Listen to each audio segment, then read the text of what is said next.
Welcome back. Ron DeSantis has become the first Republican governor to unveil legislation fighting back against big tech censorship. The Florida governor, along with other Republican lawmakers, introduced a proposal to hold these companies accountable. Speaker of the Florida House of Representatives, Chris Sprowls, is on that team, and he joins us to discuss it further. Chris, welcome to the show. Tell us more, as we pull it up here, tell us more about the bill. What exactly is it going to do? Well, thanks for having me, Rob. As you can see on your screen, the bill that we rolled out, myself, Governor DeSantis, and Republican leaders here in the Florida legislature, first acknowledges one really important fact, and that is social media has become the town square where people go to share their ideas and share their beliefs. And we have the five families of big tech who have engaged in censorship, deplatforming, shadow banning with secret algorithms that are not disclosed to the public, inconsistent standards that are inconsistently applied. There might be one rule for American businesses or American politicians and other rules for the Ayatollah. So what this bill does is essentially say you have to disclose what those rules are, what those algorithms are, allow Floridians to opt out of algorithms that manage their content. If you inconsistently apply those standards that are publicly disclosed, it creates a cause of action for the user against big tech. It also allows the Attorney General under our Unfair and Deceptive Trade Practices Act to sue big tech and push back for them violating these standards. Yeah, they have these tricky things, just to explain to viewers. They have these ways of manipulating the reach of some of their users. They have what's called shadow banning, where, and it's happened to a lot of people, where all of a sudden you tweet something out and you notice, God, only, 100 people saw that. I used to get a couple thousand. And you wonder how it's happening. You guys want them to have to disclose all that information. They can't hide that anymore. They can't do it in the shadows. Yeah, that's exactly right. Well, what are the rules and how are you going to apply them and be public about it? The reality is they don't want to be public about it. Yeah. And they don't want to be public about it because they want to pick and choose which ideas they like, which political views that they like. And then they can use those with impunity. One day they shut down a political candidate of a particular party that they don't like because of their political ideas. Tomorrow, Rob, it could be a dry cleaning business, an air conditioning company, because they went to a particular political event that big tech doesn't like. So now they shut them down, and now their business can't be online and advertising.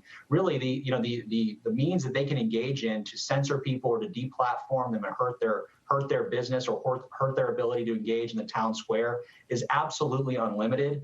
And until yesterday, when the Florida legislature and Governor DeSantis rolled out this bill, there was no formal mechanism by which states were engaged in pushing back. Well, now we are. The left says these are private businesses. This is not very Republican of you. You're taking something that's a private business and you're trying to treat it like it's government. Well, listen, shutting people out of the public square, there's nothing that is Democratic or Republican form of government about that. And the reality is, much to my chagrin, Rob, social media has become the modern day public square in America. Yeah. And it took a Republican president, to push back on, control and monopolies in the turn of the 20th century. And it's going to take Republican leaders like Governor Ron DeSantis and the Republican-led legislature in Florida to push back on the monopolies of big tech and to say, we are not going to allow you to control every facet of American life. Sure. If you try to shut down speech, if you try to shut down commerce, we are going to come with the force of the law to push back. Okay.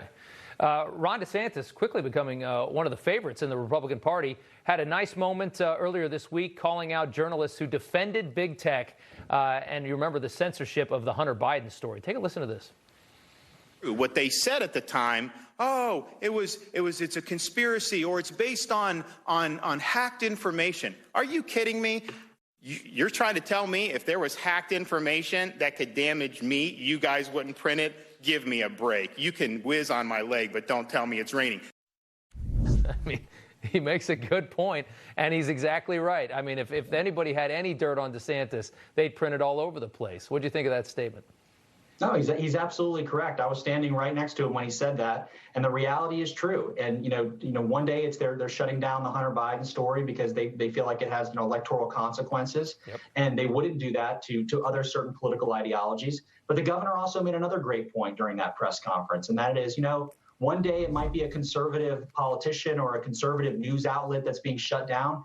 Today they're coming for them, but tomorrow they could be coming for you. They could be coming for your ideas, your news outlet. Yeah. And the reality is we should fight against that. There's a specific part of the bill that says that they shouldn't be able to, shut out news outlets simply because they're news outlets that are on the platform that they don't like. Yeah. And so, what I would say to people who've been criticized, this initiative that we're rolling out here in Florida is, look, what if it was you?